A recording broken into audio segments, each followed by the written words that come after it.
Les hotspots doivent être une étape obligatoire. C'est ce qu'est venu dire le ministre de l'Intérieur français Bernard Cazeneuve sur l'île grecque de Lesbos où près de 2000 migrants débarquent chaque jour.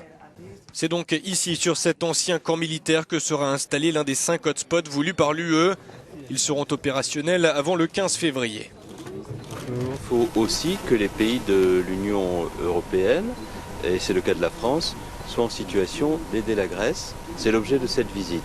Ça suppose que les hotspots montent en puissance rapidement et pour cela que l'ensemble des procédures d'identification et de prise des empreintes soient effectives et efficaces.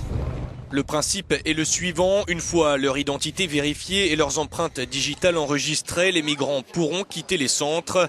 Le ministre grec de la politique migratoire souligne lui la responsabilité de la Turquie. Les flux de réfugiés et d'immigrants illégaux doivent être traités dans leur pays d'origine, ajoute le ministre. La guerre en Syrie doit cesser, mais nous parlons aussi de la côte turque. C'est de là qu'ils viennent.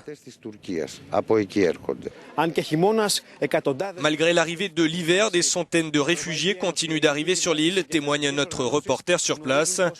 L'Union européenne, le gouvernement grec et les ONG réalisent qu'il n'y a plus de temps à perdre, car en Turquie, des milliers de personnes sont prêtes à embarquer sur des bateaux.